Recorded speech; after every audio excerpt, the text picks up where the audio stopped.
Baker, and Glenda Doherty, our Senior Assistant Clerk, who is predominantly working on this bill. So members, you've been provided with papers in the pack for this item. I would highlight 2 new items. One is the deliberations table, which will be updated by the clerks each week to keep us all up to date with the issues we have already discussed and progress on each clause. It starts at page 15 to the table papers and was also emailed to you guys separately yesterday, and it's a really good piece of work. And then we have the Convention Rights Memo, which is shortened to CRM, starts at page 272. A CRM is now being prepared for every bill by Assembly Legal Services and addresses issues arising under the European Convention on Human Rights, Article 2.1 of the Windsor Framework, in relation to this bill. The memorandum does not constitute legal advice but sets out whether the bill engages convention rights and where there is potential interference with a convention right, those clauses which may merit future scrutiny by the committee. And then other related papers, just to draw them to your attention very briefly. The bill is introduced starting at page 291, the explanatory and financial memorandum starting at page 319, draft statutory guidance and defective premises draft guidance starting at page 331, the LLP delegated powers legal advice starts at page 381, Clerk's Memo, Deliberations Overview, starting at page 395, issues raised in evidence by each clause, starting at page 402. Summary of responses and other written evidence, starting at page 441. The informal survey results, starting at page 516. Informal citizen space survey results, 520. The raised bill research paper starts at page 528. Hansard of the raised briefing starts at page 589, and the Youth Assembly report on the bill starts at page 598. So members, thank you for your patience. Are we now in agreement to proceed to deliberations? Yeah, okay, excellent. Okay, members.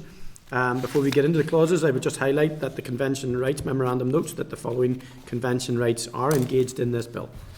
Part 1, Article 6 is right to a fair trial. Part 1, Article 8, right to respect for private and family life. And Part 2, Article 1, protection of property. However, according to the CRM, there are no clauses or provisions of the schedules of the bill which call for particular scrutiny by the committee.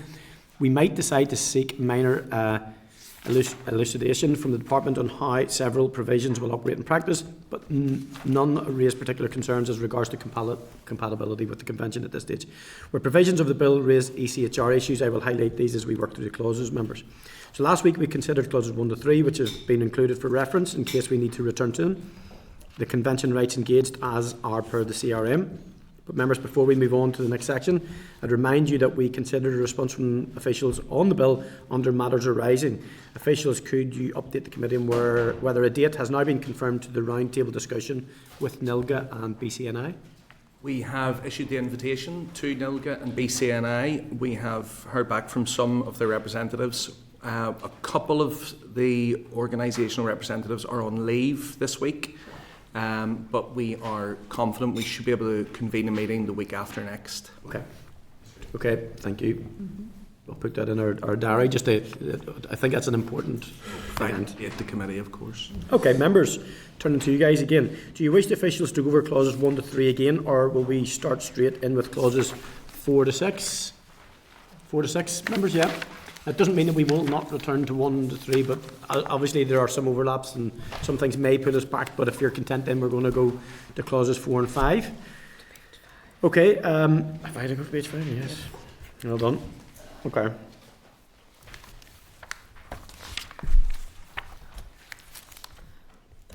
Yeah, I'm just wondering which. Yeah. Okay. Okay. For Simon and Mark then, could you please give us a brief overview of clauses 4 to 6? And for members, this is the serious detriment to local immunity, covering dilapidation notices, appeals and breaches, and then we will go through the clauses individually. Thank you. Right. Thanks, Chair. Clauses 4 to 6 are concerned with dilapidation notices. Currently, all district councils have broadly similar powers under Article 66 of the Pollution Control and Local Government Northern Ireland Order 1978. But Article 66 does not contain a power to demolish in the most extreme cases. However, there are powers to take down contained in the Belfast Improvement Acts and the Londonderry Corporation Act, and these have been replicated in Clause 4 and made available to all councils so that we're not diluting any powers that are currently available to Belfast and the Derry Strabane councils. Clause 4 itself allows district councils to serve a dilapidation notice to require owners, occupiers and others with a relevant interest to take the appropriate remedial action to deal with more serious dilapidation as opposed to the maintenance notice. We have made it very clear in the draft guidance that demolition should be a last resort, and the council should be aware of the possibility of owners initiating court proceedings for deprivation of property. Clause 5 is the appeal provision. It provides for appeals to the Magistrates' Court against the notice.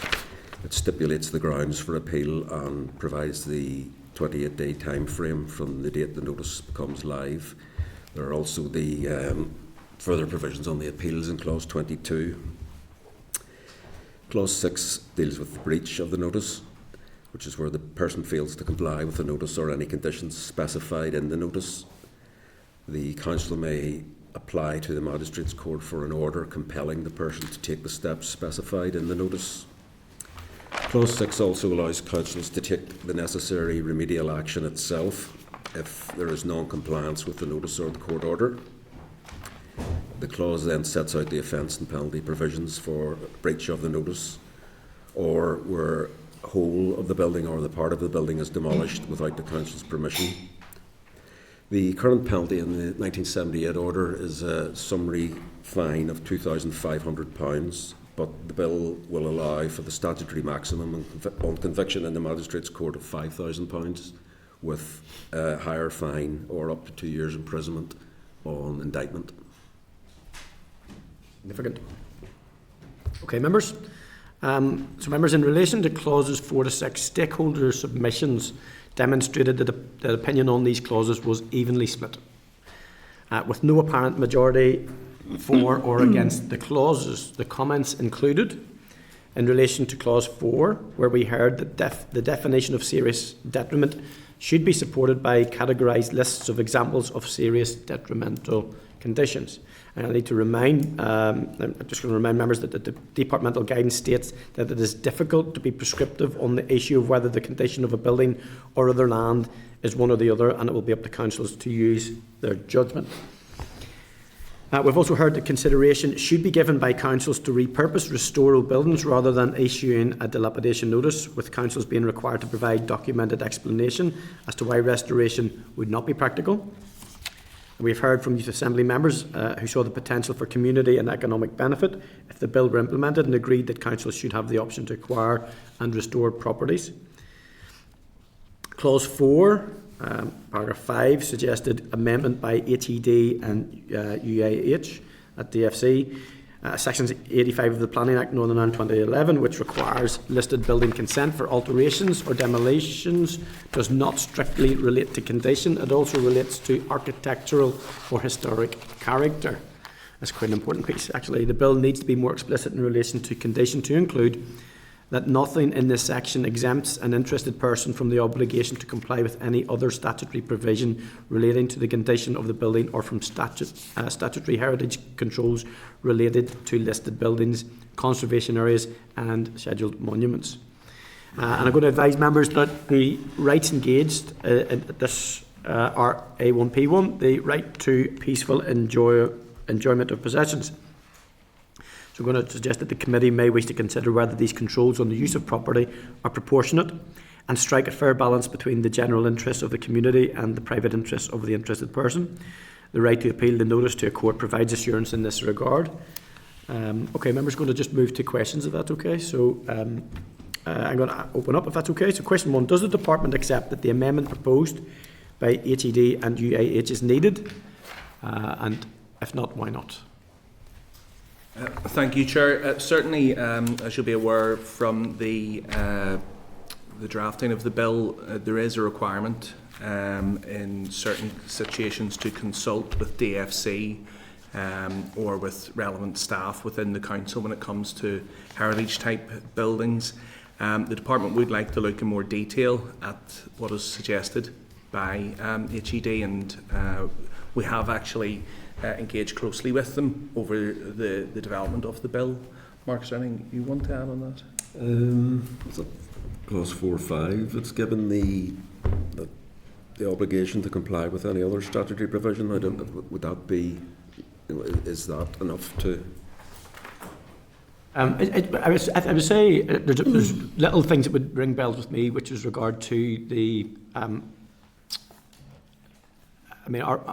Is the department confident that every building that should be listed of historic significance, of architectural significance, is on a register, for instance? So obviously not to. So if an assessment for dilapidation or loss of amenity comes up, so that water isn't muddied, that someone can't throw necessarily something in that something should be, or is, what would be the test then to determine whether something is of significance or not? Because we don't want to lose evidently architecturally significant buildings. We don't want to lose buildings of historic interest and so on. So, but in terms of that process, that it's simplified for councils, I suppose.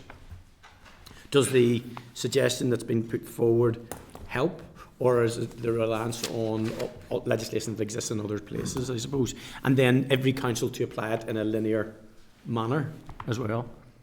Yes, I think, Chair, certainly it's something we'd like to give a bit further consideration to at this stage, I think, because that obviously is a very important issue. We are aware that there have been issues with heritage buildings in the past and potential loopholes, and it would be worth us taking the time to consider that in a bit more detail. And we'll come back to the committee on that point.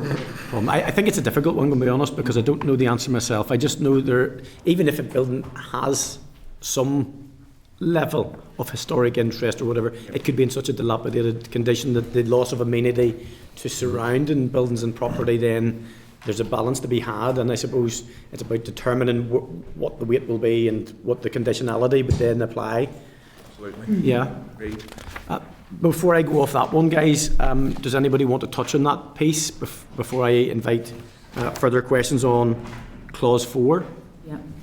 Sure, yes. If I may, and I think you've just covered essentially what I wanted to ask, but Manus from HED was in with us a number of months ago. Are you actually aware of the suggested amendment or potential you could, I suppose, add it in as an extra clause? We have worked with Manus directly on this over the many years, actually, going way back, and then much more recently. Clause 17 includes the consultation with Planning Department, and that's really the nub of this. So I think, obviously with the definition there of a heritage site within the bill itself. But as far as a potential amendment goes, I would definitely like to give that more thought and to consult with Manus on that. Yeah, and I think that'll be useful, because I know there is, I suppose, that loophole, as the Chair said, just in relation to listed or buildings of heritage, and what the definition of the word condition in those circumstances means under the Planning Act. But no, that would be very, very useful for us. Thank you, Chair. Yeah, certainly. Okay, members. So specifically now, we're dealing with Clause 4 in its more general sense. Members, have you any comments or questions on Clause 4? Before we do it, yes. UK, Declan? Yes. Yeah. Yep, Daniel. Just a number of questions. Robbie slightly touched on it, but I'm not clear on the answer. How is seriously detrimental to amenity objectively defined to prevent inconsistent or arbitrary enforcement between councils? Sorry, could you repeat that? Sorry. How is seriously detrimental to amenity objectively defined to prevent inconsistent or arbitrary enforcement between councils? Okay, so within the guidance, obviously we refer to the term seriously detrimental. I appreciate this is an issue the committee has raised around terms like detrimental, seriously detrimental, amenity itself. And page 10 of the draft guidance covers the issue of detriment versus serious detriment. They're not defined in the bill itself because it's difficult to be prescriptive on the issue. But as is the case for determining whether amenity in a council's district is what is considered amenity, what might be considered detrimental in one area might be considered seriously detrimental in another, depending on the individual circumstances, the surrounding area, the scope of the powers, and tackling the problem. And so the idea is currently drafted in the guidance is that councils will need to determine the condition of the site. But in terms of consistency across councils, the issue on that would be, and I think this has come up previously, would be that the department currently isn't seeking to legislate to enforce consistency, but obviously would encourage councils to cooperate on the issue of consistency. And we would expect there would be a degree of self-regulation in the sense that if works are carried out in one council in a particular area and not in another, in a neighbouring part of the community, then ratepayers can raise that obviously with their elected representatives.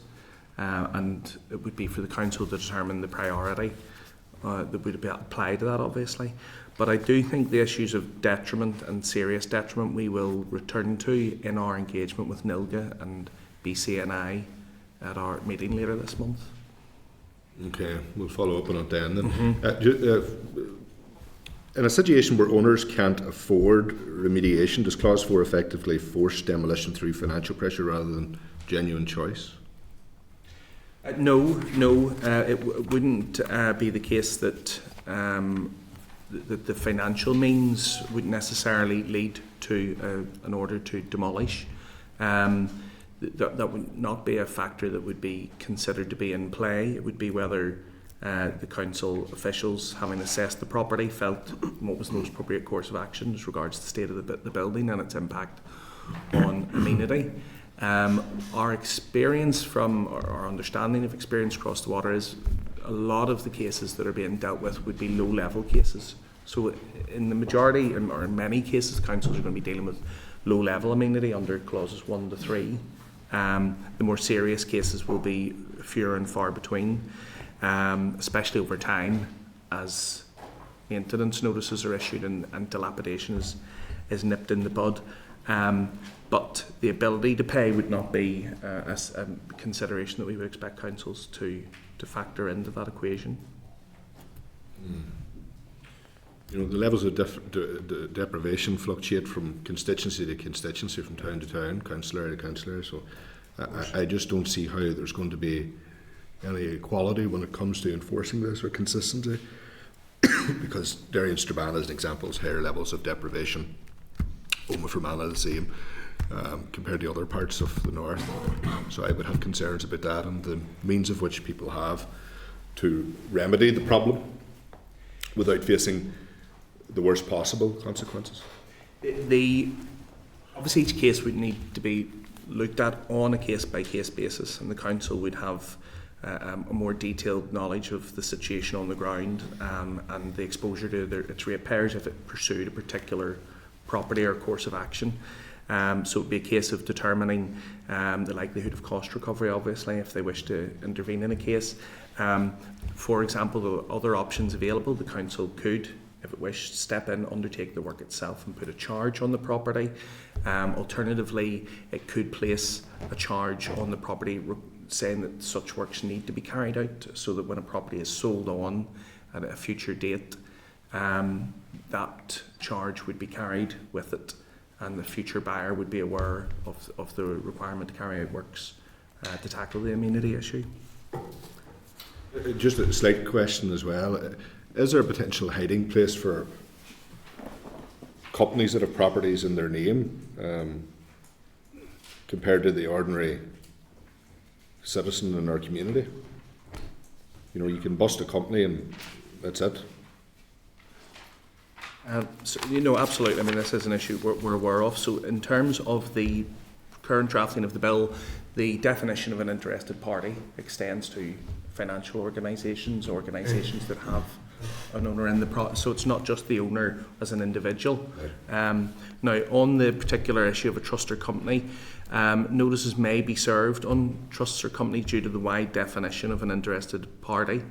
And of course the provision of robust and effective means of cost recovery are essential to ensure that the appropriate person or organisation in this case pays the cost of remediation as opposed to ultimately the council. And that would be key to minimising the cost to ratepayers, the public purse, and also from preventing property owners from letting companies letting a property descend into a dilapidated state. So I think we're on a similar page, but if a number of derelict buildings in a town centre is under the ownership of a company, and a notice is issued to that company due to the state of the buildings, what is stopping the director of the company from transitioning the buildings from one company into another? Does the notice follow, is the question? Well, the notice, I'd have to check in terms of how that would work exactly. All they do is just move the problem. Legally, yes, but the notice is served on the property, and for example, under the Interpretation Act, you can serve a notice even if you don't know the individual person or company involved. You can affix the notice to the property, and that counts as potentially having served it. So that in that respect, there's still the option to for the council to initiate proceedings and ultimately proceed to do works if it feels that's the course of action it wishes to adopt. Is there anything you need to add there, Mark? No. Can I just, it's an interesting point actually, think of another example where a building or property is owned by a series of trustees, and very often trustees, those lists aren't updated, and then trustees pass on. And I'm just wondering, in terms of if you were to game that out, in terms of the risk then to the existing trustees, is it so if for want of a better example, 10 trustees on it, 2 or 3 pass away, is there a linear risk then to the trustees applied, do you think? I mean, it's a complication in law, I accept, but it's not an unusual precedent, I don't think. Sure, I am aware, that, for example, there has to be a certain number of directors in place to pursue costs, and if that number is insufficient, then that would potentially complicate matters. So the council, before initiating proceedings, will want to make itself aware as best as possible of the number of trustees or directors involved in the company if it can ascertain that information early on. But provided, my understanding would be provided there's a sufficient minimum number, then yes, it would apply to those that are still in post. There's a question I'm going to ask on every clause as we go through now. It occurred to me yesterday when I was reading through this, and it's just to be very clear for everybody in here. I think it's useful. Is clause 4 a new provision, or is it a copy and paste from previous orders and legislation? Yeah, it's basically a renewal of Article 66 of the 1978 order. And there are, as I mentioned in my opening preamble, some of the very old legislation as well. And you pointed out the Belfast and the Derry Strabane, yes. So those would be additional powers. So they exist in those district council areas at the moment, and are now, those would be new to other council areas. But apart from that, the rest is a tidying up of yes. Existing legislative provision for clause 4, and we're only dealing with clause 4. But I'm going to ask you that at every clause, guys, because I really want to get a really good picture of how much of this is shaking things up and how much of it is just tidying up. Absolutely, Chair. I think that's a key point, and I certainly, going back to last week with clauses 1 to 3, those would be considered new because those are equivalent to the section 215 powers in the Town and Country Planning Act, so they would be new to Northern Ireland. I'm just going to turn to Glenda and Ovine here, just in terms of that, just so that's what it's a question I'm going to pose in every clause, and I was going to, and thanks for actually, because I was going to return to 1 and 3. So 1 and 3 are new provisions. 4 is more of a copy and paste, but also with the tidying up of the Belfast and Derry Strabane stuff. Okay, thank you, members. Okay, we're going to move on. A very quick one, Chair, before we leave that, and just in relation to some of the concerns that were expressed, which I do understand. It is the case, isn't it, that current legislation could cover, irrespective of a person's affordability or traceability, for that matter. Existing legislation covers buildings that are seriously dilapidated and a public health risk, and action would be taken on those cases, irrespective of other matters. Yes, talking particularly about dangerous premises. Yes. So that the precedent is already there. Absolutely. And these buildings where they're attracting antisocial behaviour. And all sorts of other activity, they are presenting a serious health and safety risk quite often to neighbours. And I'm not negating the concerns over affordability. I'm pointing out that there could be examples where a person owns a number of companies and that the company that owns the individual property may not be financially stable at a point in time, but another company owned by the same people could be very solvent indeed. Yeah. You know. Yeah, good point. Okay, so in this way I was asked about hiding places. Have you any declarations of interest to make? All right. Okay, moving on. In relation to Clause 5, members. Sorry, are we finished on Clause 4, members, just before the... Yep. Okay, thank you. And guys, we can return to it if anything else pops up. In relation to Clause 5, we have heard that it's been suggested that if the appealer can demonstrate that works have been paid for or organised, that there is a reasonable explanation as to why further works have been delayed, and then the notice should not apply. It's a test of reasonableness, I suppose. And then Youth Assembly members highlighted it might be reasonable to grant exemptions or flexibility within the enforcement process. They recognise that not all cases of dilapidation are straightforward and that environmental or practical considerations may justify an alternative approach. My first question then is if there was any comments on the proposals that you've heard regarding if works have been paid for or planned and how robust that system might look like. So certainly, firstly, maybe addressing the issue of the exemptions. The bill generally, when it comes to these issues of maintenance notices and dilapidation notices, provides for a degree of pre-notice engagement with property owners and occupiers, etc., those with an interest in a property. So the council can use a common sense approach. It can engage early before it initiates official action and proceedings, so that it can take into account the factors on the ground unique to each case. And as I said earlier, it is very much a matter of looking at each case on a case-by-case basis. So in that respect, there is scope for the councils already to, within the guidance and within the bill, to factor in those other issues, those broader issues that it feels might be relevant, and indeed, as I said, the likelihood of cost recovery, for example. So it is, it's a discretionary power and it's flexible for the councils in that respect.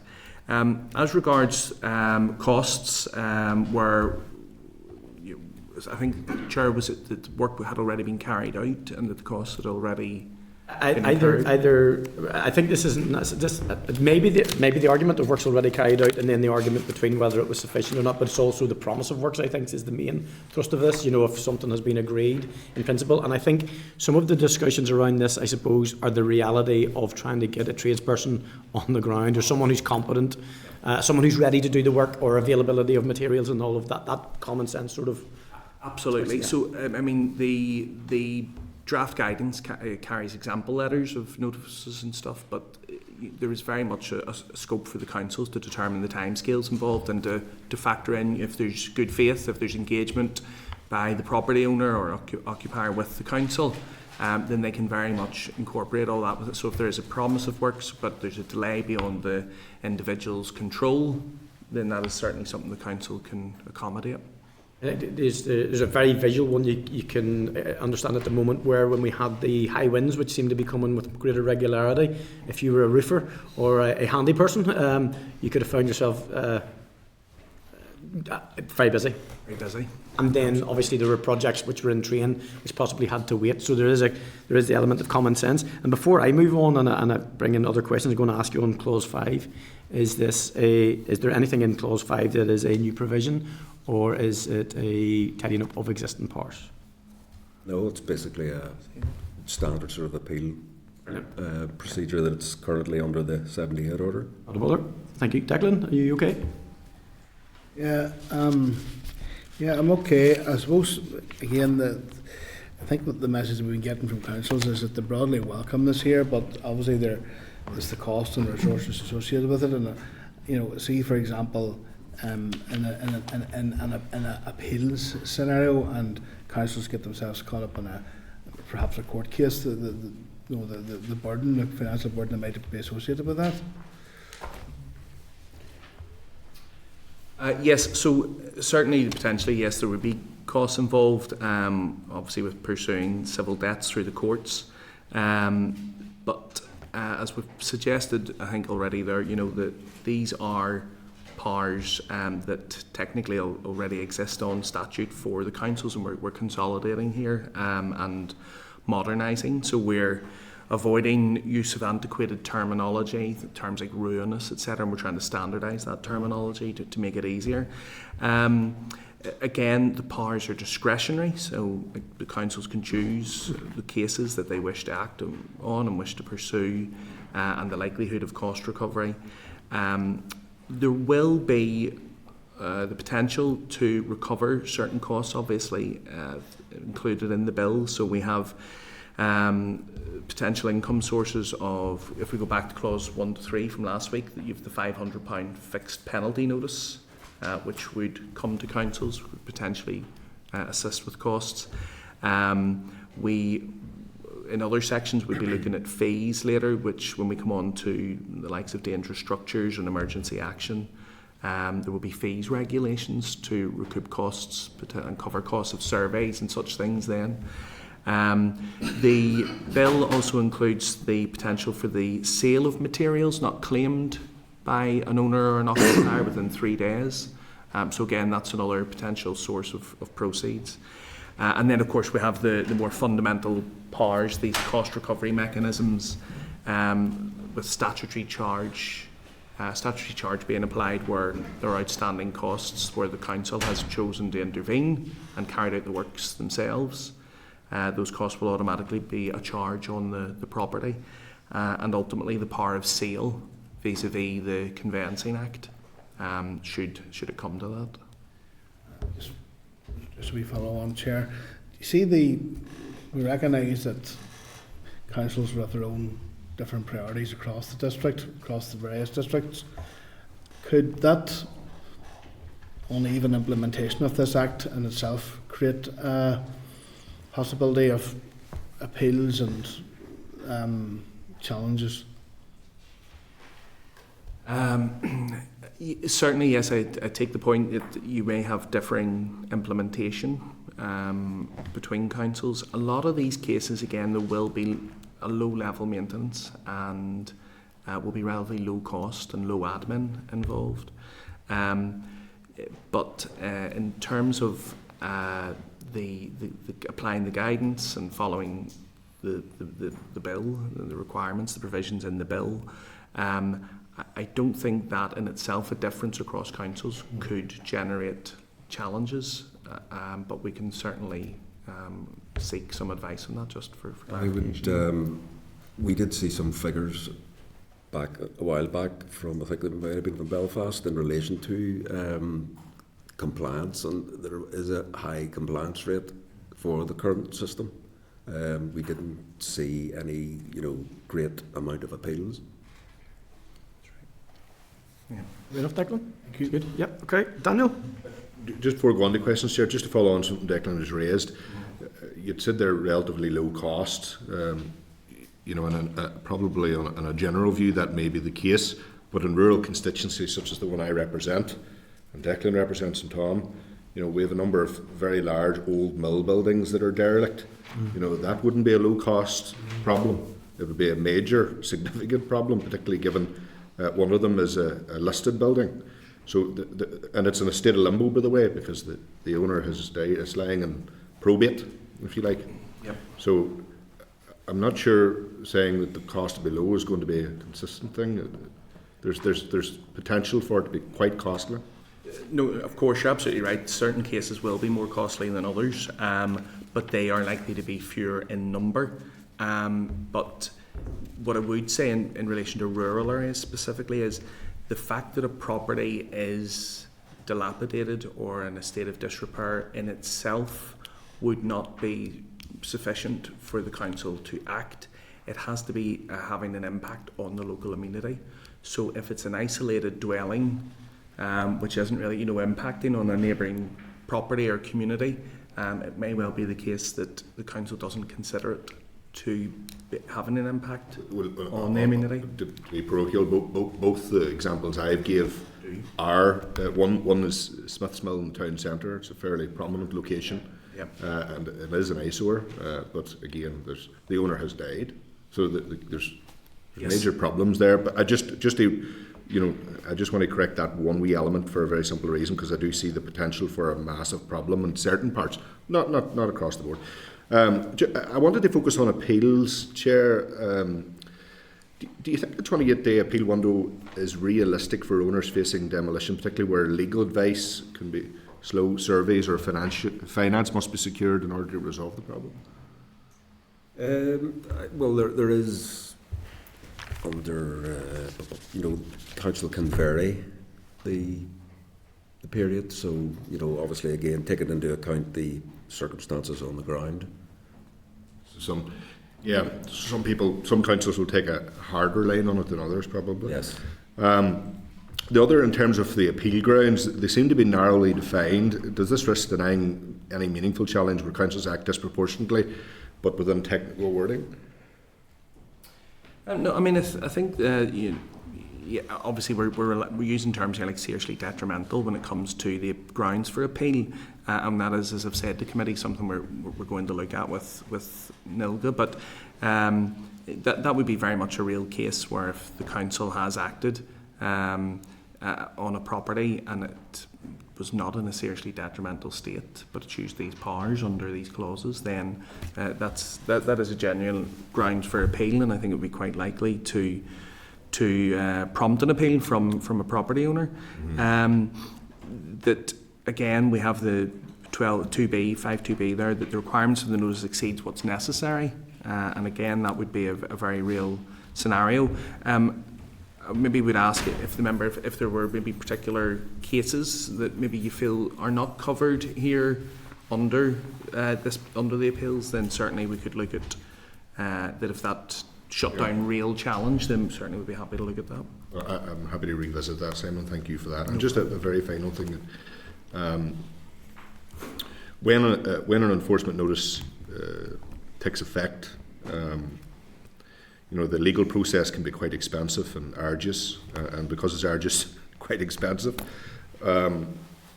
Is there a danger that vulnerable or low-income owners, people who have inherited property maybe that's already in a state of dilapidation, will be unable to exercise appeal rights due to the limits placed on them as a result of the legal costs or complexity of the legal system?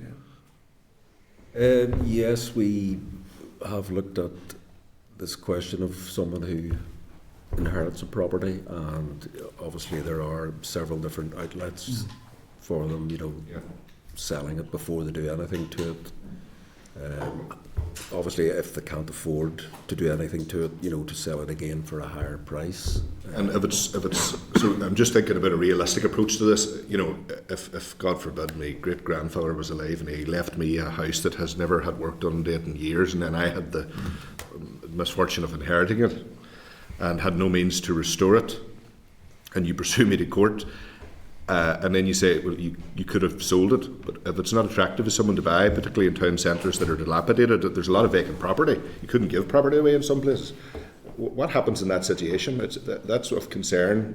The only reason I'm framing that question is because in the street in which my office is situated, that problem exists. I think, yes, I appreciate the point. And again, the first point I think we would make would be is around the number of cases that are likely to fall into that category. They're going to be at the extreme end. They're going to be relatively small in number. But also it goes back to this point of the council very much being aware of the scenario on the ground and the details of each individual case and adopting that common sense approach. We haven't sought to be overly prescriptive in terms of what exactly councils should do in every case, to allow that flexibility for those sorts of circumstances. Absolutely. Okay, thank you. Okay, Gareth, did you have a... No. Anya, you did. Thank you, Chair. Yeah, I suppose we've heard a number of different concerns from stakeholders over the last number of months on this. Some wanted to extend the 28-day period, some actually wanted to shorten it, but I think just in relation to your remarks there about that pre-engagement stage, I think that kind of irons all of that out in my mind. Just in relation to clause 22.3, and it's more out of curiosity than anything else. Where an appeal against the notice has been brought under the Act, neither the appellant nor any other person may claim in any other proceedings that the notice being appealed against was not properly served on the appellant. is this a general clause from existing legislation, or why is that in there? I'm not too au fait with the T's and C's around properly serving a notice, but in my mind, I suppose surely to God somebody would have the right to raise that as a concern. Now, don't get me wrong, I know some people may try to use it use and abuse it, but if there would be any genuine cases where that has happened, it seems by the inclusion of this clause that the person does not have any right. I think, and I would have to check if certainly if you'd like us to be absolutely sure if this is a general thing or if it's specifically, but my reading of it is, so this is where an appeal against a notice has been brought under the Act. So the appeal has been brought successfully. Neither the appellant nor any other person may claim in any other proceedings, so in an unrelated, I think, proceeding, that the notice was not properly served on the appellant. So it's assuming the council has adhered to the process and that has served the notice according to the requirements of the guidance and the Interpretation Act. As I mentioned earlier, serving a notice can be as simple as affixing it to the property if you haven't been able to locate an owner. So it should always be within the council's powers to serve a notice appropriately. Is there any other angle that you're aware of, Mark, on that? I can't think of anything. That's probably it's a general thing that the initial draftsman has just inserted to. We would be very happy, obviously, to check that with our legal, get some legal advice just to clarify that. Yeah. Okay, good question, Anya. Any other questions on clause 5? Troops? No? Okay. Excellent. Okay. Thank you very much. Going to move on to clause 6. Just to refresh for members that we have heard a suggested amendment at clause 6.1. Councils and NILGA suggest that this clause should include the court making an order, and that it would say that the person must comply with clauses 4 to A or B and compel them to carry out the works. Then we go on to say that approximately 95% of respondents to the informal survey agree that councils should be able to require owners to tidy up neglected land or buildings that spoil the look of an area. Youth Assembly members highlighted concerns where an owner was unable to afford the repairs, and some felt that circumstances should be considered on a case-by-case basis. I'm going to remind members that the current wording in clause 6.1 states that the court may order the person to comply with the notice or condition. I'm going to highlight the rights engaged here, are Article 6, A1P1. The committee may wish to raise with the Department 1, the classification of the offence, 2, the nature of the offence, 3, the penalties for the offence. The committee may wish to consider whether controls on the use of the property is proportionate and strikes a fair balance between the rights of the community and the interested person. And I think this one piques my interest, and it's something that from the very outset of this bill, something very local to me, but Daniel touched upon it. So I'm picturing something like a very large dilapidated old mill, and the specific dangers, for instance, that would pose against a much more minor infringement, but may have a different detriment. So the difference in detriment obviously is a public safety issue possibly, and a significant loss of amenity in an area, to something which is a terraced property, for instance, that has maybe bulging walls, something that would be of reasonably significant risk. In regard to that, my first question then is in regard to the suggested amendment at clause 6.1. Councils and NILGA suggested that this clause should include the court making an order that the person must comply with clauses 4 to A or B and compel them to carry out the works. And the reason that I prefaced that, I suppose, is that it's going back to the Youth Assembly, where they said every case needs to be kind of looked at on its merits. But is there a way then of having the clauses so that it based on the quantification of risk, I suppose, and loss of amenity, that could be included? On the issue of the court making an order, that is something already in under 6.1. So it ends with the court may order the person to comply with the notice or condition. But what they're looking is that the person must comply with clauses 4. Does that make it? They're saying that the person must comply with clauses 4 to A and B and compel them to carry out the works. This is an issue actually I think came up with OLC with the words must and may, if I recall, we did touch on this. But the term may here is simply reflecting the fact that the council has initially issued the notice and then Goes to the court. Yeah. And at that point, then you're giving the court the power to issue, which they almost certainly would do. It's not the absence of must here that would undermine the power in any way, if that helps. Yes, I appreciate the point, and we will just confirm that. But I don't think there's the issue there that maybe people are maybe perceiving from the use of the word may rather than must.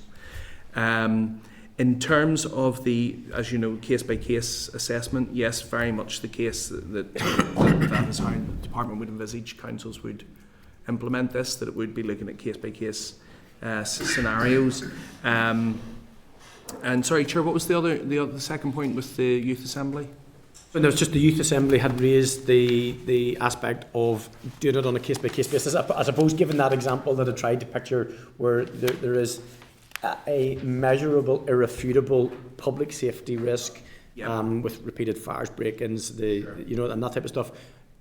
And it's just about that measure. That. Yes. So again, I think this takes us back to the issue of seriously detrimental. Where are we on a scale here? How are these things relative to each other? And that's something we will be discussing almost certainly with BCNI and NILGA at our meeting. Just for clarification, on the issue of whether a building is dangerous and poses a risk, that would obviously take us into later clauses with the dangerous structure notice. Mm-hmm. So you're describing the mill there. It could be seriously dilapidated, but it may not pose a danger. But certainly, yes, I understand the point there. And just on that, I mean, the NILGA suggestion, I think we'll maybe communicate with NILGA on this, because I think it reads to me that they're looking for the obligation for us to put in legislation that we tell the court what to do, which is never, I mean, we'll have to be separate, but the courts are there to make the decision, but the courts have that power to make it a must comply. That's yes, absolutely. Which I'll just maybe bottom that out with NILGA then, if you don't mind, just to give them a chance to maybe explain that one better, because that's certainly what it looks like to me. John? I don't think we can put in a must, or the officials can put in a must in relation to what we think the court should do. No, that's what I'm saying. But I'm wondering, is that what NILGA actually meant? Because that's what it looks like. Yeah. So you know where I'm coming from on that one. And also on the issue of case-by-case basis, or any sort of individual circumstances or difficulties, then courts can and often do take account of that, as we read in court reports on a regular basis. So I would expect, but we have to leave that to them to decide. Yep. Now, obviously, the courts will go on the basis of expert opinion. We've been here before, and I'm involved in one on this one, where you get two experts who diverge in opinion, and a court just has to make a judgment. Affordability, whatever it is. Yeah, there's that, and that's how the law firms make their money, by giving different opinions and whatever. My final question is the same one that I'm going to ask on every clause. Given the significance of this one, because Mark, as you had pointed out, in terms of the fines, but also the threat of being at the pleasure of His Majesty at some point. Is there any changes to the penalty regime and Clause 6? The current penalty is only a £2,500 fine in the Magistrates Court. Okay. So we're uplifting that to the statutory max of 5,000, and then obviously on indictment the unlimited fine, or the 2 years, or both. And is that a change? Is the 2 years? Is that a change? Or is that what's in part? Yes, there's no change there. So it's the 2,500 to 5,000 is the change. Okay. Yep. Chair, can I just seek clarification on our last point there about bottoming things out with NILGA on that particular use of may? Yep. Is that something that you'd like officials to do, or is that something that the committee's picking up? Well, I think we'll probably. Well, you could certainly put it down as a marker, but the reason I'm saying that we would do it is because we've obviously taken that from when we've had NILGA in, and it may be just an opportunity for them to explain it better to us, even through written communication, if that's okay. And I'm not going to dump it all on you guys. Well, dump as much as I can, obviously. Okay, thank you. Okay, members, any just Declan, are you okay on Clause 6? Yeah, well, see in terms of the cost recovery, the proposed fines, like, I know this was retail NI had raised about being sufficient disincentive. Do you feel that what you're talking about is sufficient disincentive for building owners or? Well, certainly the department's position would be yes, that we would consider these. The fact that we've included the potential, for conviction on indictment of up to 2 years in prison and an unlimited fine. Remember, these are issues of dilapidation. We're not into the issue of dangerous structures just yet, but again, those seem quite a strong incentive to act, and there is no option to discharge liability by way of a fixed penalty notice under dilapidation, as there would be with the lower level maintenance notice. Okay, Daniel? Yeah, I just we'd be concerned about the imprisonment risk, and I know it's wide open, but when these things exist, there's always the potential. Would a better response not be to repossess the building as opposed to a criminal, conviction or imprisonment? I'm just working out what the. It seems to be at the complete extreme end, Yes, and it would certainly be obviously a very, case of last resort. It's not something the councils would jump to, and you could end up in a court with a summary conviction, and you're going to pay the maximum fine of 5,000. I would imagine the number of cases falling under 65B would be very, very small indeed.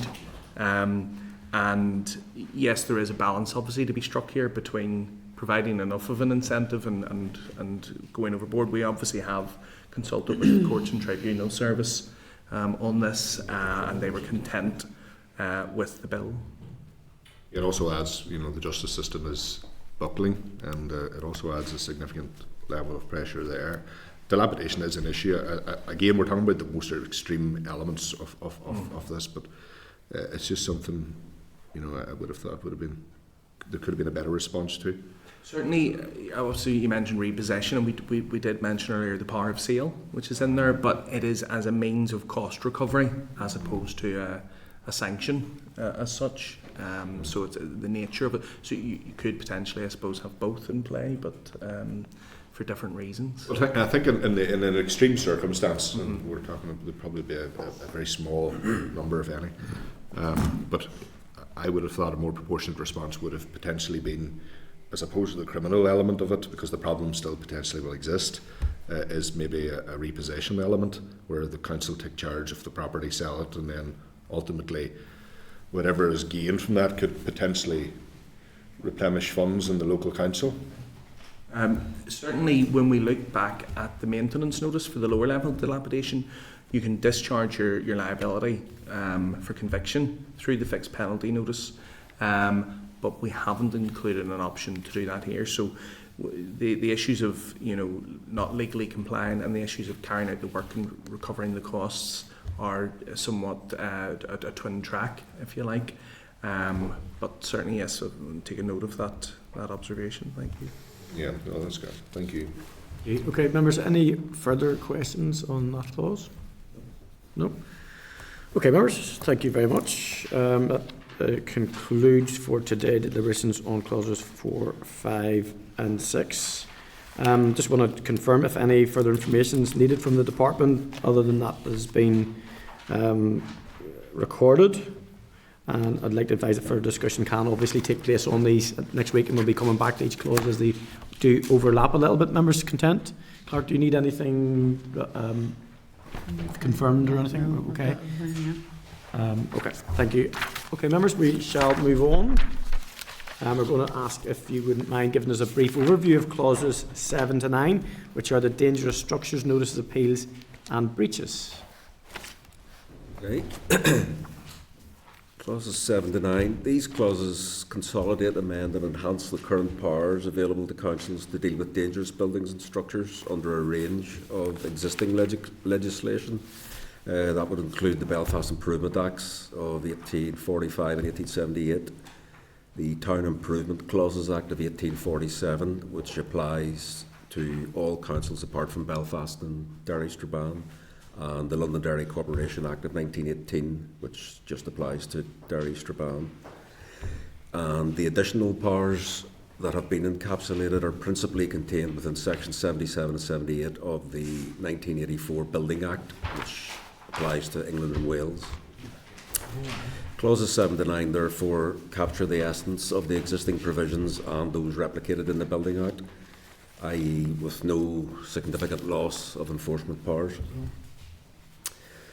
Clause 7 itself allows councils to serve a dangerous structure notice to require owners, occupiers and others with a relevant interest to take appropriate remedial action, including demolition, where a council considers that a building is in a dangerous condition or is used to carry such loads as to be dangerous, unless it wants to act under Clause 10, the emergency action.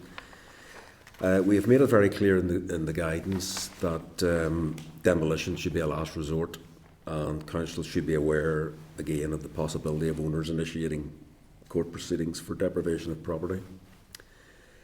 In a case where a council considers that danger has arisen from overloading, the notice may also restrict the use of the building until the council is satisfied that the necessary remedial work has been carried out.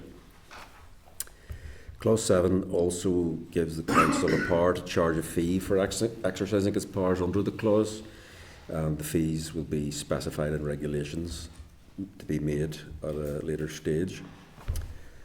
Clause 8 is the appeal provision and provides for, again, appeals to a magistrate's court against the notice, stipulating the grounds for appeal, which are similar to previous appeal provisions.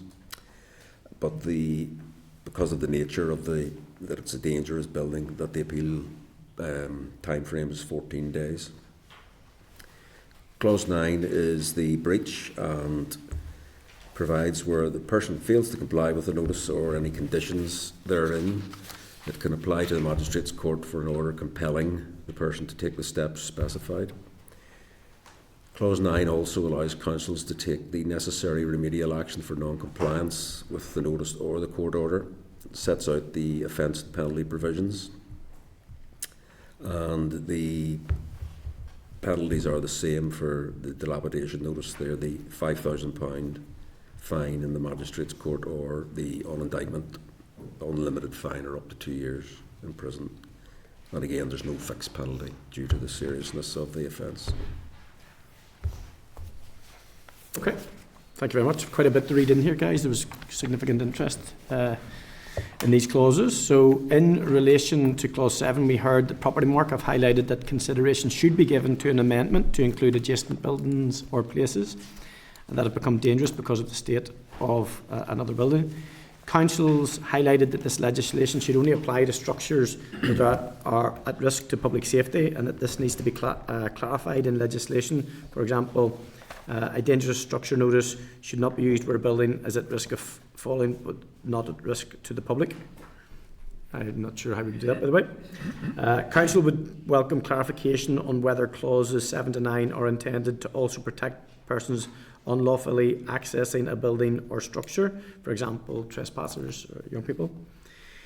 There is a current concern over the repeal of some pieces of legislation used frequently and successfully by Belfast City Council's Building Control Service, which allows them to act on dangerous structures where the owner cannot be found. I think this is found in the 1878 Belfast Improvement Act, Part 4, and the Belfast Corporation Act 1911, Section 76. Council state that this action is crucial but appears absent from the proposed bill. It also suggested that dangerous structures assessment should be conducted by building control officers as opposed to planners. Clause 7, Part 2, Lanai suggested that the must should be replaced with a may to give councils discretion. Clause 7 and 5, Clause 7, Section 5, stakeholders highlighted that it is unclear whether these restrictions on use of a building could extend to neighbouring buildings that may be affected. Approximately 96% of respondents to the informal survey commented that it was important that dangerous structures on safe buildings are dealt with quickly.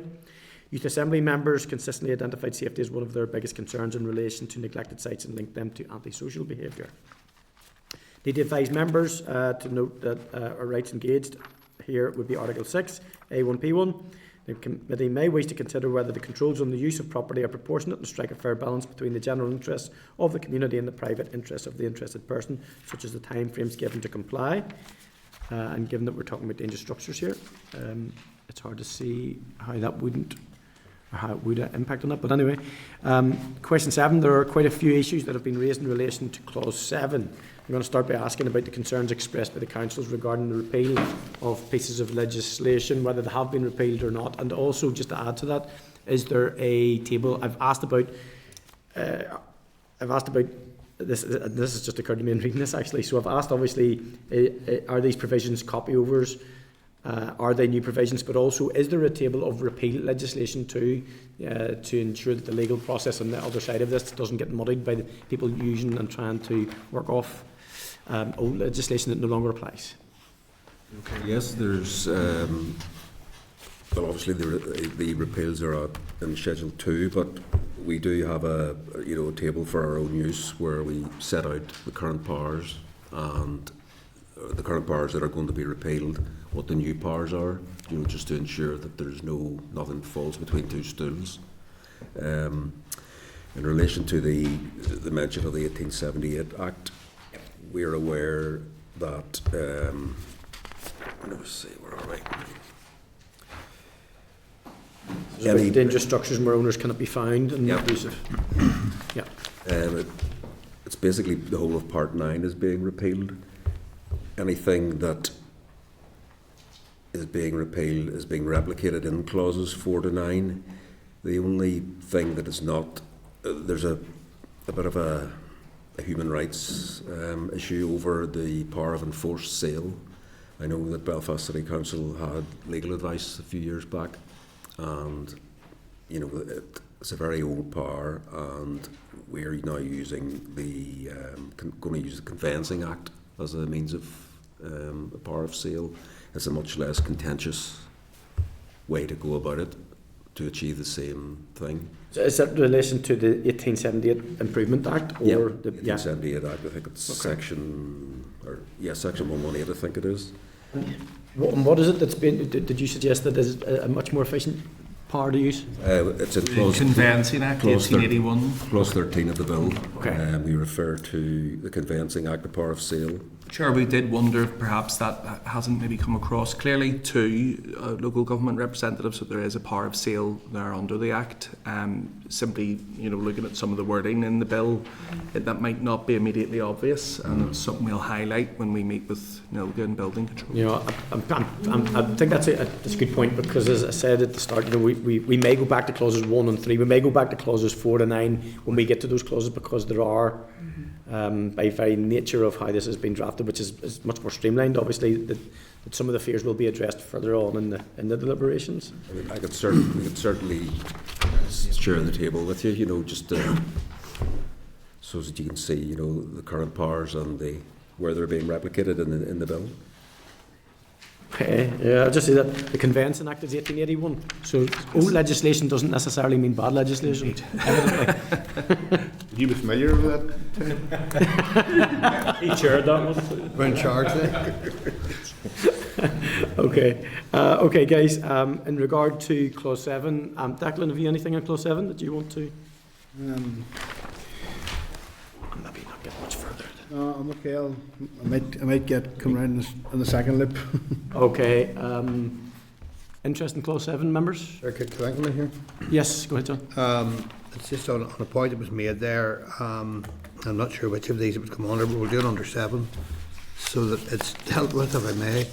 The notion which I think you correctly reflected from discussions with NILGA, that it should apply to dangerous structures only. I wanted to spell that again. There's a matter of definition around that, first of all, and there are also different types of dangers. And I hope officials can take away today. There's a building that someone might regard. A building's going to have a degree of dilapidation, or it will not be subject to this bill in the first place. That's the first thing. So it will already be dilapidated if it's being dealt with under the terms of this bill. Separate to that, where dilapidation becomes dangerous, is really something that needs careful consideration, because there are buildings that may not be imminently dangerous, that are attracting antisocial behaviour, criminality, which is a risk and therefore a danger to people living next door or passers-by. So I hope the definition of dangerous here doesn't become a strictly structural reference. There can be dangers to neighbours and others in the neighbourhood and locality, but which doesn't necessarily mean the roof's about to fall off, and I've experienced that myself. Yep.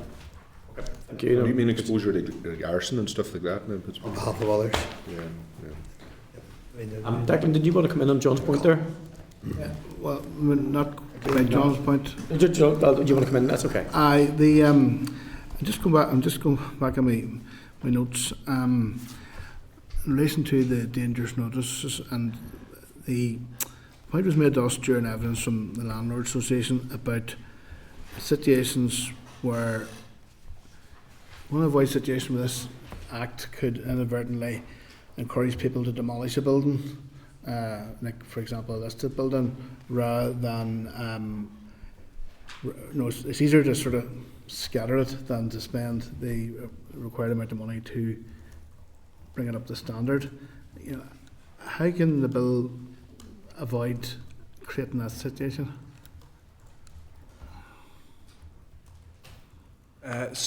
Just maybe in terms of the, if I could maybe just address the first point just quickly that was raised, that in the guidance, if I could just mention, Chair, that in the guidance under dangerous structures, it says the words dangerous or danger are not defined in the legislation, but a dictionary definition of danger is the possibility of something happening that will injure, harm, or kill somebody, or damage or destroy something. So there is that quite a broad sort of understanding in the draft statutory guidance. Sorry, could I just ask the member to repeat the second point there? The issue was... Yeah, I think the issue raised was that you know, situations where a building owner is served notice to bring a building up till appropriate standard, but you know, maybe the cost, or they want to pay the cost, so it's easier to just scatter the building. You know, it could be a listed building, for example. How can this legislation avoid effectively encouraging or incentivising demolition? Yeah, well, obviously we in 7.3 that the person can demolish the building if it so feels, but obviously for a listed building there's going to be a lot of red tape to go through. You know, it's not just going to be a simple matter of demolishing it. You know, obviously there'll be planning implications and, you know, listed building consents and all that type of stuff. Mm-hmm. Clause 17, of course, includes the consultation with planning department, so there is a requirement there within the bill to consult the relevant planning department within the council, or indeed with DFC in the case of historic monuments. Yeah, I think you could have a situation where, if it's allowed to happen, you could have one department actively working against another with competing policies that don't ultimately serve a purpose that it's intended to serve, which I feel would be a problem in terms of HED can be quite dramatic, for want of a better word, if many's are running with them, and you know, they don't always see sense. Marlborough House, a case in point. So that's something to be concerned about. One other issue would raise is generally in my own area there's a town on a steep hill, and we had an issue with the building, and an unintended consequence of that was problems for the building beside it, because it wasn't a hill, and it sort of removed a bit of structural integrity from the next door property. And I'm just wondering, in those situations, you know, how do we deal with that when you're suddenly maybe looking at two properties, and the person has maintained a very adequate frontage or facade on their building, but yet a deterioration in the next door property creates issues for them, and are they suddenly then under the cosh in terms of this rule?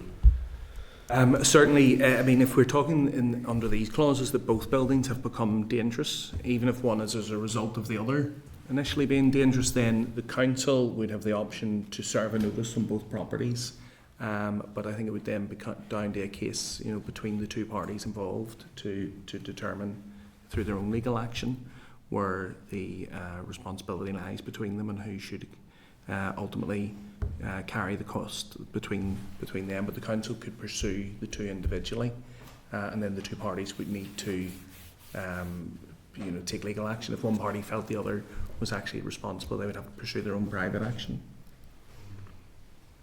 Daniel? Yes. Nothing? This one? Well, I could, but no, I'll You'll see it. Even yourself? Even us. Just quickly, Anya? from my point of view, and I have it wrote down in the bill from some of the previous stakeholders, and I don't actually know why I have it wrote down, but I'm going to ask you. Clause 7.7, the council may charge an interested person fee. What is that fee for? Is that for physically serving the notice? Is it for any remedial works the council may have to carry out? We have like a template of a set of fees. That's council in London, borough in London.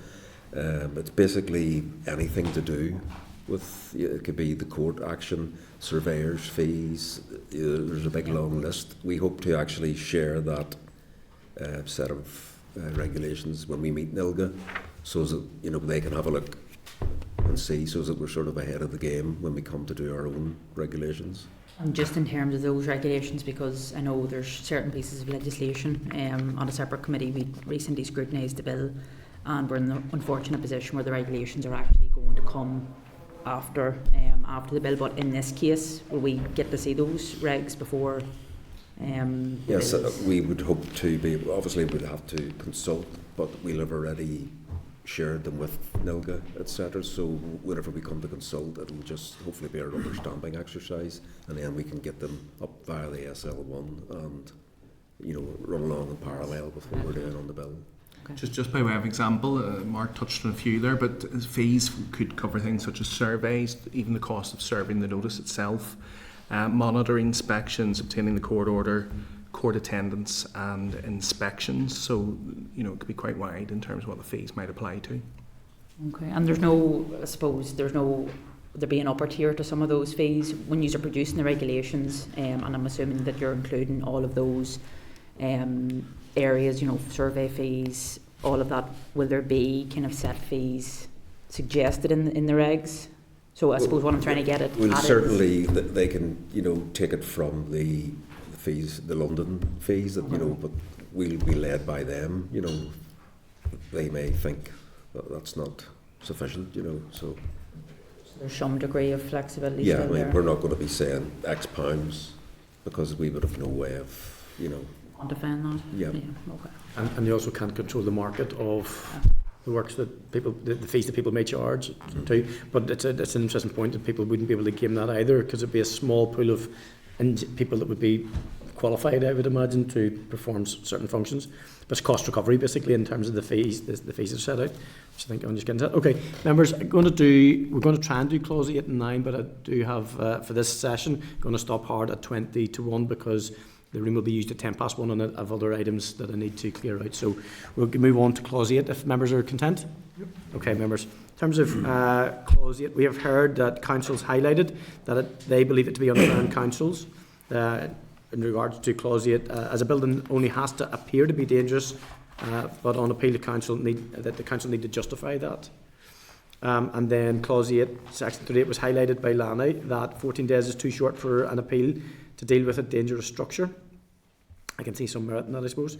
I'm going to remind members that the Department have advised that an appeal to the Magistrate Court against the dangerous structure notice must be brought within 14 days owing to the more serious nature of the situation. Okay. In regard to the comments that have been made by Council and Lanny, for instance, with regard to the feeling that councils feel it's slightly unfair on them, with regard to their need to justify it, and then the 14 days being too short. Have you any comments that you want to make on that? Thank you, Chair. Yes, I think certainly the Department's view would be that it would be a reasonable expectation for councils to justify why they considered a building to be in a dangerous situation and a dangerous state of repair. That would seem to be a basic requirement, but if that is something that might warrant further discussion, then we'll be happy to bring that up with NILGA and Building Control at our February meeting. And on the issue of the length of the appeal period, yes, we have obviously consulted with OLC on that, and that was considered by the department to be an adequate amount of time, given, as you said, the more serious nature of this potential offence. Okay. Okay. And my final one on this then is there anything in regard to Clause 8 that is new? Or is it captured in existing legislation? It's a read across from the Building Act. Okay. Yeah, 1984 Building Act. Does it repeal anything in particular? Well, the dangerous structure, sort of the current legislation, it's all the very old legislation. There's different wording in different parts. They use different terminology, and it's, which is why we want to. And then we use the 1984 Act as a basis for modernising it. And certainly the table that we're happy to share with committee would detail that. Yeah. Be good. That'd be useful. Thank you. Okay, members. Any other questions on Clause 8? Declan's okay. Daniel, okay. Okay, members. Thank you very much. In relation to Clause 9, we have heard at Clause 9, Section 5, it was suggested that the current fines are too lenient. I'm going to advise members that the Department advised that under Article 5 of the Fines and Penalties, Northern Ireland Order 1984, the statutory maximum fine payable in a magistrate's court is £5,000. On summary conviction, the maximum fine payable may be the same, but there is the opportunity for higher fine on indictment as determined by the court. I imagine the opportunity to stay at His Majesty's pleasure is also there, non-payment of fine. So obviously this would engage some rights. Article 6 in particular, the committee may wish to consider whether the controls on the use of the property in the clause is proportionate and strikes a fair balance between the rights of the community and the interested person. In regard to this one, I actually don't have any specific questions. Members, any questions on Clause 9, which is the breach of the dangerous structures notice, and the fines as set out? Okay, are we content? Yep. Okay, members. Okay, going to bring Clauses 7 to 9 to conclusion. Is there any other further information that would be required from the department in regard to those clauses? And further deliberations and consultation and discussions can take place next week. Okay. Thank you so much. Thank you. That'll do us today. Gentlemen, thank you very much for your attendance. And next week we'll start off in Clause 10. Okay. See you all next week. Thank you very much. Yes. No bother. Thank you. Okay, members then, agenda item 11 is the departmental written briefing, the fourth carbon budget consultation, summary of responses. So members, I refer you to the pack starting at page 618 to the briefing paper detailing the responses to the consultation that will be used to inform the draft regulations to set the fourth carbon budget covering the period 2038 to 2042. The summary report of the consultation responses start at page 623. Following analysis of the responses, the department will provide further detail on the proposed policy content of the draft regulations, which will be led under the draft affirmative procedure. Members, as you are aware, the Climate Change Act Northern Ireland 2022 commits Northern Ireland to a target of net zero emissions by 2050. This requires DAERA to set the maximum total amount of permitted greenhouse gases emissions in Northern Ireland over an associated 5-yearly period known as the carbon budgets. The aim is that NI remains on a trajectory to meet the interim 2030-2040 emissions reduction targets, and from the fourth carbon budget period onwards, carbon budgets must be set 12 years in advance of the 5-year period commencing. The consultation, which sought views in the UK Climate Change Committee CCC advice to Northern Ireland, published on the 19th of March 2025, had 87 responses, of which 59 represented an organisation and 28 were personal responses. Overall, 66% of all respondents strongly agreed or agreed to the proposal to align to the CCC advice.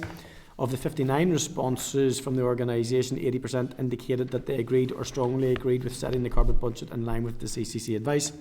The Climate Change Act 2008 extends to Great Britain and Northern Ireland and requires that 5 yearly carbon budgets are set by regulation. The 5 yearly carbon budget periods set under the 2008 Act align in timeframes to the carbon budget set under the Climate Change Act, Northern Ireland 2022, with the UK's 7th carbon budget period also covering 2038-2042 period. The UK 7th carbon budget covering the period 2038 to 2042 has not yet been set in legislation. Unlike our 2022 Act, the 2008 Act does not require that the Department for Energy Security and Net Zero undertake consultation to seek views in the setting of a carbon budget following the receipt of advice from the CCC. The written briefing also outlines a detail of the setting of carbon budgets and targets in our neighbouring jurisdictions. Members, have any comments, or are you content to note that at this stage? Thank you. Agenda item 12 is a departmental written briefing, update on the outcomes of the consultation on new rules for selling and supplying puppies and kittens in Northern Ireland and a proposed way forward. So members are referred to starting at page 659 to the briefing paper and DAERA's Animal Health and Welfare Policy Division, providing an update on the outcome of the 12-week consultation which closed on the 25th of August and the proposed way forward. Members, we last considered this matter by written briefing on the 29th of May and noted that issues associated with third-party sales of puppies and kittens under 6 months of age include poor animal welfare, increased risk of illness and disease, encouragement of irresponsible breeders and ethical concerns. The Department proposes new rules to introduce a registration scheme which will require all persons who sell, give away or otherwise transfer ownership of puppies and kittens to 1. Apply to their local council to be registered, 2. Comply with conditions of registration, 3. Pay the appropriate registration fee, and 4. Have their details recorded in a council register. Registration will be valid for 1 year and details contained in the register will be made public. As regards to enforcement, councils will have responsibility as the statutory body for enforcement regarding companion animals as contained in the Welfare of Animals Act 2011. A total of 488 responses were received to the consultation, mostly from members of the public, with 7 from local councils and the remainder from a range of animal welfare organisations, representative bodies and organisations.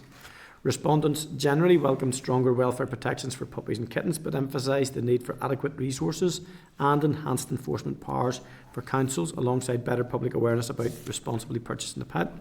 All 7 of the councils that responded agreed with the prohibition of third-party sales and the creation of a public register.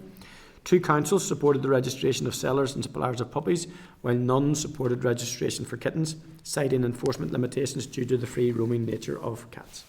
In light of this, it is now proposed that registration should extend to persons selling kittens only, and that persons who give away kittens for free should not be required to register as a seller or supplier. Council. That's very sensible in my Sorry? view. That's very sensible in my view. It is. I find that from people who either like cats or don't. I'm not suggesting you don't, but I think there's complications with them. You know, I grew up, like my granny had about 10 cats and kittens went everywhere and people loved them. Like if she was having to register, it would seem very onerous. You know what I mean? Yeah, but I think that we could get into a better regime of neutering cats and doing things like that, but too, you know. We have a farm cat and it lives its best life in our house, I can tell you. I know, not everywhere cats go, but they get a life like that, that's the only thing. But anyway. Cat situation, Chair. It's a cat situation, very good. In light of this, it's now proposed that registration should extend to persons. Sorry, I've said that. Yep, my eyes are getting tired. Councils expressed concerns about capacity, resources and funding and did not agree with the proposal to waive registration fees in the first year for non-businesses. Councils also requested that the fee must be in legislation and any shortfall full cost recovery must be met by DAERA. In response to concerns, the Department now proposes that any registration fees should apply equally to all from the commencement of the registration requirement. The written briefing also covers the requirement in our neighbouring jurisdictions. So members, the Department intends to publish the responses and draft regulations under the Welfare of Animals Act 2011 by draft affirmative resolution, so we get a chance to debate this. Have you any comments or content to note? Intent to note, Chair, just at this stage, and I know it's been a reoccurring thread through any correspondence we've received from local councils. Again, they reiterate the financial pressures that additional regulations are placing on them, particularly in terms of animal welfare, and they do raise a number of concerns here around even the IT systems. But could we write to the department and just ask them, had they considered setting up a central system within the department rather than a council level? I understand that councils have the remit sits with councils for animal welfare, but for something, I suppose, for want of a better word, this meeting, I just want to kind of thrash that out with the department. Yeah, no problem. But I just want to point out that 7 councils responded to this. not all the councillors responded. Just so you know. Yeah. I mean, it's you very often. It's one of those things. When we're doing legislation here, these things are communicated by the department. 4 councillors didn't even bother to respond to this. But won't be too slow at holding us to account if when things start to bite. But yeah, I do absolutely take your point. And John, did you want to? No, it's okay. You have enough. Michelle? Just ask, is there a timeline for this? Not that. So the 12 consultation 20th May. We last considered it in May of last year, so we can find that out. We get the timeline on that, so it would give us a bit of time because there will be a lot of animal welfare bodies in particular who will want to lobby us, and will be information that we need to consume. Yeah, they stated that they're bringing forward the regulation. Yeah. Okay. We'll ask the question of the department for a timeline. The timeline of the regulation. Yeah, just to be conscious that this is going to be something of interest, so I think we should allow ourselves a bit of time. Yeah. Okay, members, content? Thank you, members. Okay, agenda item 13 is a departmental written briefing. Proposed UK SI, the Employment Rights Act 2025, Enforcement Consequential Amendments, Regulations 2026. Referred to the pack starting on page 707, the briefing paper regarding the inclusion of devolved provisions relating to gangmasters licensing in the Employment Rights Act 2025, Enforcement Consequential Amendments, Regulations 2026. The Department of Business and Trade plans to lay the proposed SI at Westminster in late February to come into operation in April. The Minister has confirmed that he is content that the necessary amendments to the devolved legislation are made via an SI to allow the legislation to proceed on time. Members will recall in April 2025, following committee consideration, the Assembly consented to an LCM to extend certain provisions in the Employment Rights Bill to Northern Ireland related to the abolition of the Gangmasters Licensing Abuse Authority and the transfer of its functions to the Secretary of State. The LCM received royal assent in December as the Employment Rights Act 2025, under which the SOS Secretary of State has the power to make consequential amendments to ensure proper functioning of the statute book. Members, 2 SRs, the Gangmasters Appeal Regulations 9, Northern Ireland 2006, the 2006 regulations, and the Gangmasters Licensing Exclusion Regulations Northern Ireland 2014 now require technical amendments to ensure they remain fully operable. The proposed SI removes the definition of the authority for both SRs to reflect its abolition under the 2025 Act, and removes reference to the authority and replaces these with references to the Secretary of State, so they're technical, as you can see. No consultation has been undertaken on the proposed SI. Given its technical nature, it does not introduce any new policy, and there is nothing cross-cutting or controversial. Executive referral is not required. As the proposed SI makes only consequential amendments to existing legislation with no additional regulatory or rural needs impact. When the SI has been led at Westminster, the committee will be notified. Are you content, members? Yep. Okay, item 14, correspondence. There are only a few items of correspondence, so I'm going to run through them, members. At page 713 for correspondence from the Department dated 3rd of February regarding the Assembly debate of the draft Greenhouse Gas Emissions Trading Scheme Amendment Order 2026 on the 16th of February. The committee received an oral briefing from officials at our meeting on the 15th of January, and we agreed we were content to support the order.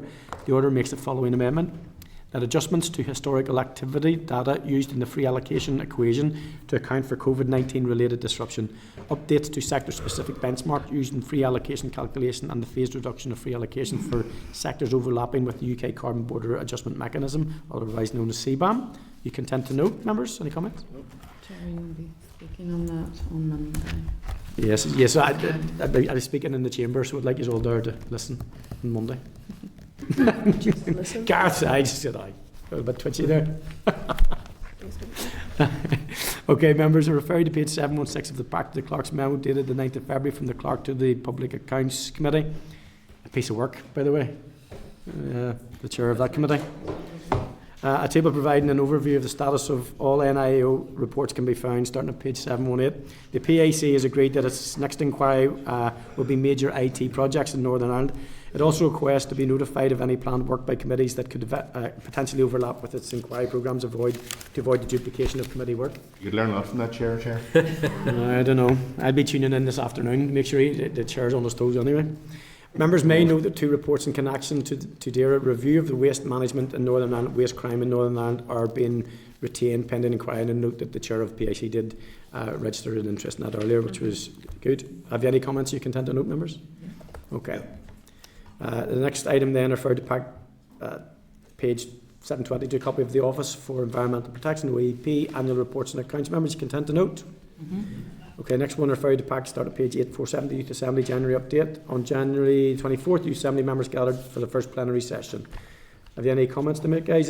Those are really useful wee events to drop into if you can. When I was on the commission, I used to enjoy dropping in to speak to the Youth Assembly members, usually on a Saturday when they meet, but it is quite good. Agenda item 15 is the forward work programme members. So refer you to the forward work programme starting at page 39 of table papers. And are you content that it's published? Yeah. Okay. Members of the committee has received an offer from the Lough Neagh Fishermen's Cooperative to host our meeting and brief the committee on the 26th of March at the Visitor Centre at Lough Neagh Eel Fisheries in Tunbridge. We had also previously agreed to visit the Enverfridge Recycling Centre, which is a short 2-mile drive from there, and I propose that we hold our meeting at the Cooperative Centre and we have a short tour of the Visitor Centre and then move to visit Enva. 26th of March, guys, for your diaries. Okay, thank you. The committee has also received an offer to host our meeting at the Explorers Aquarium at Portaferry on the 30th of April and see the deer funded work undertaken at the Seal Sanctuary. Yep, we had hoped to do this on the 23rd of April, however the aquarium has zoo inspectors in on that day. So I proposed that that after that we would visit the Portafogie Harbour to meet local fishermen and NIFPO and ANIFPO, as a visit to another harbour has been in our forward work programme for some time now, so we'll be content with that. Okay, thank you. The committee recently agreed to undertake further scrutiny of the anaerobic digesters. I can advise that the clerk has spoken to RAISE, so I'm now seeking agreement to commission a paper from them on opportunities and challenges in relation to AED. And if we leave it broad like that for RAISE, I think it may be more useful. Members content? Yep. Okay, then a reminder, don't do that. Don't do that. Okay, thanks. Sorry. Okay, agenda item 16, any other business, members? No? Okay. Yes, sorry, Michelle. If you don't mind. A couple of days ago it became clear that the Manx government have changed some of their immigration rules with regards to fishing crews operating in the 12 nautical mile limit. This will mean that those vessels who have crew who either have a transit visa or a UK skilled workers visa will no longer be able to fish in those waters. Now that is devastating for the Northern Ireland fishing crew, given that 70% of their crews are from overseas. So my understanding of this is that you will require an Isle of Man workers visa, which may only be available to those who have an Isle of Man business. So that in itself is creating, as you can appreciate, having a major impact, given those grounds are sort of crucial for nephrops and for the collection of scallops as well. I've contacted the Minister and I've also contacted the Manx Government, but I think it would be useful for this committee to maybe do the same if that was possible. Absolutely. There is a matter of urgency in relation to this because of the impact that it's going to have on our crews. It also be that we engage NIFPO and NIFPO in that in regard to communications with them. Is there anybody else that would be? We need to. I think we need. Yeah. I think our minister needs to urgently have a meeting with Manx Government. There may be something that we maybe need to look around again with the Home Office around crews and work visas. Yeah, it's been something that we've been raised a couple of times, but obviously when it bites, it's biting now. Well, this has come out of the blue with no communication or consultation with the crew, so or I suppose primarily with the skippers. Okay, we will do that. Clark, are you happy with? Mm-hmm. Thomas, you have your hand up there. Did you have an item of business for any other business, or are you just waving? Yeah, just one item on any other business I want to bring to attention of the committee, and that is quite a serious environmental issue at Bonds Glen Road, Killaloe, Londonderry. Now, that's just on the edge of the West Tyrone constituency, but there is quite a bit of concern about it. There's been correspondence with Council and with the Department on, but Bonds Glen Environmental Group will be coming forward in written form to the committee to inform them of what's going on there, and may well be looking some support from committee to try and take this forward. So it's just to make committee aware of this particular issue. Thomas, that's brilliant. Just for clarity, ability to understand the names and spelling of those roads and stuff that you were saying there is a bit difficult. Can you email the committee clerk and myself just to make sure we've got the right area? And it's nothing to do with your accent, by the way. It's literally, I think it's the technology, okay? Our audio, it's not that West Tyrone brogue. It's nothing to do with that. I'll send an email through to the clerk. Brilliant. That's okay. I've got two heavyweights in the room. They're probably going to knock me out outside this meeting now for having a go at you. But I think it's the technology. Thank you very much for that, Thomas, and we'll definitely do that. Members, are you content then? The place and time of the next meeting is February the 19th, 10 a.m. in room 21. Yep. Okay, members, thank you.